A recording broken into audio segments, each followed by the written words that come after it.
প্রতি বছরের মতো এবারও বৃক্ষরোপণ কর্মসূচি হাতে নিয়েছেন সমাজকর্মী মোহাম্মদ নিজামুদ্দিন।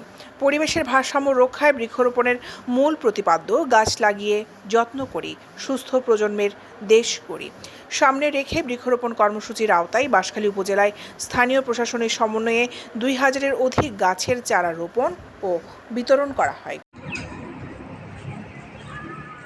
গত 10 জুলাই বাঁশখালী উপজেলা নির্বাহী কর্মকর্তা জেসমিন আক্তার উক্ত বৃক্ষরোপণ কর্মসূচির আনুষ্ঠানিক উদ্বোধনের পর উপজেলার বিভিন্ন ইউপিতে এই বৃক্ষরোপণ কর্মসূচি অনুষ্ঠিত হয়। তারই ধারাবাহিকতায় গত 16 জুলাই বিকেলে সাধনপুর ইউনিয়নের 3 নং ওয়ার্ডের পূর্ব বৈলগাঁও নয়াদিঘির পার বাঁশখালীর প্রধান সড়কের পাশে বৃক্ষরোপণ কর্মসূচির প্রধান সমন্বয়ক মোহাম্মদ নিজামুদ্দিনের সভাপতিত্বে 2 নং সাধনপুর ইউনিয়নে বিভিন্ন এলাকায় বিভিন্ন প্রজাতি ফলজ ও বনজ গাছের চারা রোপণ করা হয়েছে। এতে প্রধান অতিথি হিসেবে উপস্থিত ছিলেন সাধনপুর ইউনিয়ন পরিষদের চেয়ারম্যান KM সালাউদ্দিন কামাল চৌধুরী। উদ্বোধক ছিলেন বাঁশখালী উপকূলীয় রেঞ্জ কর্মকর্তা মাহমুদুল হাসান রাসেল সহ ফরেস্ট ডিপার্টমেন্টের বিভিন্ন স্তরের কর্মকর্তাবৃন্দ। পরিবেশের ভারসাম্য রক্ষায় বৃক্ষরোপণের প্রয়োজনীয়তা অপরিহার্য।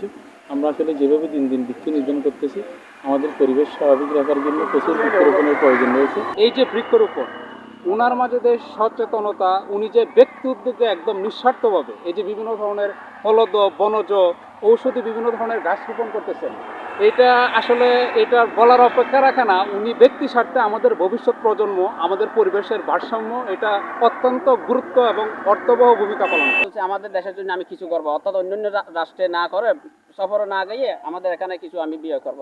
এটা নিঃস্বার্থভাবে নিজ উদ্যোগে একেবারে কারো টাকা ছাড়া আমি নিজ উদ্যোগে প্রত্যেক বছরে 2013 সাল থেকে বিভিন্ন স্থানে কাজ করি। সবাইকে অবগত করো, রেঞ্জার সাহেবকে এবং চেয়ারম্যান সাহেবকে, উপজেলা নির্বাহী সাহেবকে সবাইকে অবগত করে আমি এই কাজগুলো করে থাকি। দৈনিক আজাদী নিউজ ডেস্ক।